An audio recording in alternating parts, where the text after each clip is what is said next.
শ্বশুরমশাইয়ের সাথে সেই রাতে ব্যায়াম করার অভিজ্ঞতা এতটাই ভালো ছিল যে আজকেও আমি ভাবতে লাগলাম হয়তো আজও আমাদের একটু ব্যায়াম করলে আরাম হবে।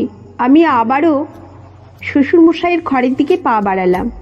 হ্যালো বন্ধুরা, আজ আমি এক শীতের রাতে আমার জীবনের এক অন্যরকম অভিজ্ঞতার কথা শেয়ার করছি। আমি তখন আমার শ্বশুর বাড়িতে থাকতাম। বাড়িতে ছিলাম আমি আর আমার শ্বশুরমশাই। আমার স্বামী রমেশ কাজের জন্য বাইরে থাকেন। বছরে 1 বা 2 বার বাড়িতে আসেন। আমার শাশুড়ি গত 2 বছর আগে মারা গেছেন, তাই বাড়ির সমস্ত কাজ এখন আমার ওপর। সেই রাতে ঠান্ডা ছিল অসহ্য। ঘরের কাজ শেষে রাত 9টার দিকে আমি শুয়ে পড়লাম, কিন্তু যত রাত বাড়তে লাগলো তত শীতও যেন আরও বেড়ে গেল। আমি কম্বলে নিজেকে মুড়িয়ে শুয়ে থাকলেও কোনোভাবেই আরাম পাচ্ছিলাম না। শীতে হাত পা জমে আসছিল আর ঘুমও হচ্ছিল না। তখন আমার বান্ধবী রিনার কথা মনে পড়ে গেল। সে একবার বলেছিল, যদি খুব ঠান্ডা লাগে তবে শরীর সচল রাখতে কিছু ব্যায়াম করো, এতে শরীর গরম হয়ে যাবে আর ঠান্ডাও কমে যাবে। আমি ভাবলাম ঠিকই তো, ব্যায়াম করলে শরীর গরম থাকবে, কিন্তু একা একা ব্যায়াম করলে খুব একটা কাজ হবে না। তখন ভাবলাম শ্বশুরমশাইকে ডাকি। তিনি বরাবরই স্বাস্থ্য নিয়ে সচেতন এবং মাঝে মাঝে আমার সাথেও কিছু হালকা ব্যায়াম করেন। আমি শ্বশুরমশাই ঘরের দিকে গেলাম। দরজায় নক করে বললাম, বাবা, আপনারও কি শীতে ঘুম আসছে না? আমি ভাবছিলাম দুজনে মিলে যদি একটু ব্যায়াম করি তাহলে শরীর গরম হয়ে যাবে, এতে হয়তো ঘুমও ভালো হবে। শ্বশুরমশাই আমার কথা শুনে বললেন, ঠিক বলেছ মা, চলো ব্যায়াম করি, এতে শরীরে রক্ত চলাচল ভালো হয় এবং শীতও কম অনুভূত হয়। আমরা দুজনেই ঘরের মধ্যে হালকা কিছু প্রসারিত ব্যায়াম শুরু করলাম। শ্বশুরমশাই কিছু যোগাসন শিখিয়েছিলেন আমাকে, সেগুলো করলাম। তিনি বললেন, এইভাবে ধীরে ধীরে শ্বাস নাও, শরীর একটু নরম হবে, আর এই আসনটা করলে কোমরের ব্যথাও কমবে। আমি তার কথা শুনে ব্যায়ামগুলো করতে লাগলাম। কয়েক মিনিটের মধ্যে শরীরের রক্ত সঞ্চালন বাড়তে লাগলো আর শরীরও গরম হতে শুরু করলো। শ্বশুরমশাইয়ের সাথে হালকা হালকা কিছু যোগব্যায়াম করে আমাদের শরীরের শীত কাটিয়ে উঠতে শুরু করলো। আমরা দুজনেই ধীরে ধীরে ব্যায়ামের শেষে এসে আরাম করে শুয়ে পড়লাম। এবার আর ঠান্ডা লাগছিল না, বরং শরীর গরম এবং সতেজ অনুভূত হচ্ছিল। ব্যায়ামের পর আমাদের শরীর ও মন দুটোই বেশ আরাম পেল আর দ্রুতই ঘুমও এসে গেল। সকালবেলা ঘুম ভাঙার পর আমি দেখলাম রাতে ভালো ঘুম হওয়ায় শরীর বেশ ফুরফুরে লাগছে। শ্বশুরমশাইও বেশ খুশি মনে উঠলেন এবং বললেন, দেখলে মা, ব্যায়াম করা কত উপকার, ঠান্ডাও চলে গেল আর আমাদের রাতটাও ভালো কাটলো।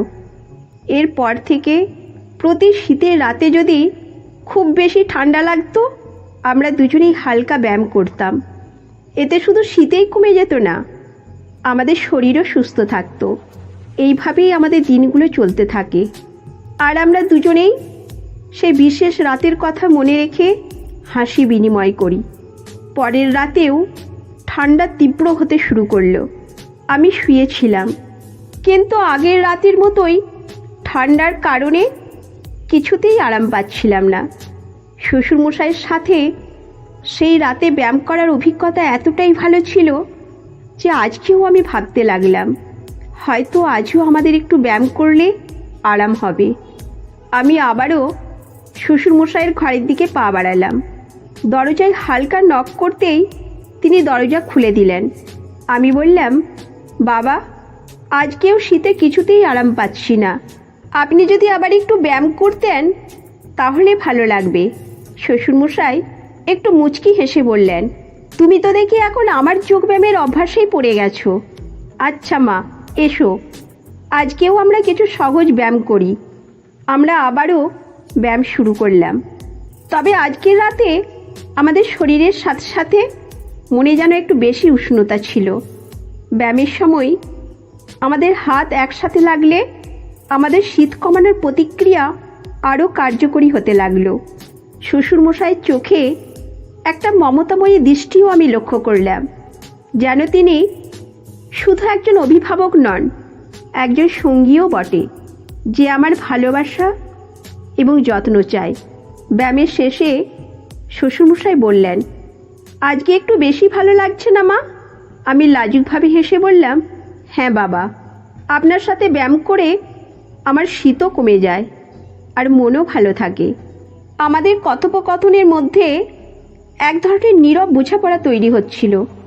আমরা দুজনেই বুঝতে পারছিলাম যে এই সম্পর্কটা এখন শুধুমাত্র দায়িত্বের নয়, বরং পারস্পরিক সহযোগিতা ও সম্মানের ভিত্তিতে গড়ে উঠেছে।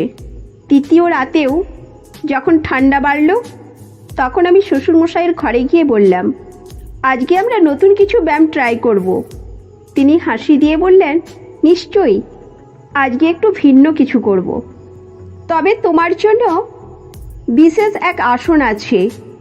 আমরা সেই রাতে একসাথে আরও গভীরভাবে যোগব্যায়াম করতে শুরু করলাম। ব্যায়ামের সময় আমাদের একে অপরকে সাহায্য করে শীত কাটিয়ে ওঠা এবং সহযোগিতার অনুভূতি আরও বাড়ল। সেই মুহূর্তে শ্বশুরমশাই হাসি দিয়ে বললেন, দেখো মা, আমরা একসাথে এই সমস্যার মোকাবিলা করে আরও শক্তিশালী হয়ে উঠছি। 3 রাতের এই অভিজ্ঞতার পর আমরা দুজনেই অনুভব করলাম যে আমাদের সম্পর্কের মধ্যে এক নতুন শক্তি এবং গভীরতা এসেছে। শীতের তীব্রতা আমাদের দুর্বল করতে পারেনি, বরং আমাদের একে অপরের সাথে সহযোগিতা এবং একত্রে সময় কাটানোর মাধ্যমে আরও দৃঢ় এবং সংহত করছে। যত দিন যেতে লাগলো, আমাদের প্রতিটি শীতের রাতে ব্যায়াম করা যেন এক ধরনের নিয়ম হয়ে দাঁড়ালো। শুধু শরীরের জন্যই নয়, এই অভ্যাস আমাদের মানসিক সুস্থতার জন্যও অত্যন্ত গুরুত্বপূর্ণ হয়ে উঠল। আমাদের মধ্যে সহযোগিতা এবং বিশ্বাসের যে বন্ধন গড়ে উঠেছে, তা আমাদের সম্পর্ককে আরও মজবুত করেছে। সেই বিশেষ রাতগুলোর স্মৃতি এখনও আমার মনে সতেজভাবে জেগে থাকে। সারা বছর ধরে শীতের সময় আসলেই আমরা একে অপরকে মনে করি এবং সেই সময়গুলির কথা মনে করে হাসি বিনিময় করি। এই অভিজ্ঞতা আমাদের শেখায় যে একসাথে চলার এবং একে অপরকে সহায়তা করার মাধ্যমে আমরা জীবনের চ্যালেঞ্জগুলিকে আরও সহজে অতিক্রম করতে পারি। গল্পটি আমাদের জীবনযাপনের প্রতিটি ছোট ছোট মুহূর্তের মূল্যকে তুলে ধরে এবং সম্পর্কের গভীরতা এবং পারস্পরিক বোঝাপড়ার গুরুত্বকে চিহ্নিত করে। আমাদের জীবনের প্রতিটা দিন যতই সহজ বা কঠিন হোক, একে অপরকে সহযোগিতা করার মাধ্যমে আমরা আরও শক্তিশালী এবং সম্পূর্ণ হয়ে উঠতে পারি। এই গল্পটি আমাদের শেখায় যে সম্পর্কের গভীরতা এবং পারস্পরিক বোঝাপড়া কতটা গুরুত্বপূর্ণ।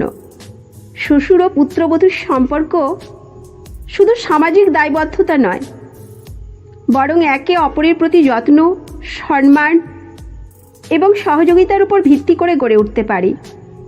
এছাড়াও স্বাস্থ্য ও শরীরচর্চার গুরুত্বের কথা আমাদের মনে করিয়ে দেয় গল্পটি। নিয়মিত ব্যায়াম শুধু শারীরিক সুস্থতাই নয়, মানসিক স্বস্তিও আনে, যা জীবনের নানা সমস্যার সমাধানে সহায়ক হতে পারে। সর্বোপরি পরিবারের সদস্যদের একসঙ্গে সময় কাটানো এবং একে অপরের পাশে থাকার সম্পর্ককে আরও মজবুত করে তোলে। আমরা শিখতে পারি দৈনন্দিন জীবনের ছোট ছোট মুহূর্তগুলিও গভীর সংযোগ এবং নতুন সম্পর্কের জন্ম দিতে পারে। তো বন্ধুরা, এই গল্পটি যদি আপনাদের ভালো লেগে থাকে তাহলে অবশ্যই চ্যানেলটি সাবস্ক্রাইব করবেন এবং আপনার মূল্যবান মতামত জানাবেন। ততক্ষণ পর্যন্ত ভালো থাকুন, সুস্থ থাকুন। ধন্যবাদ।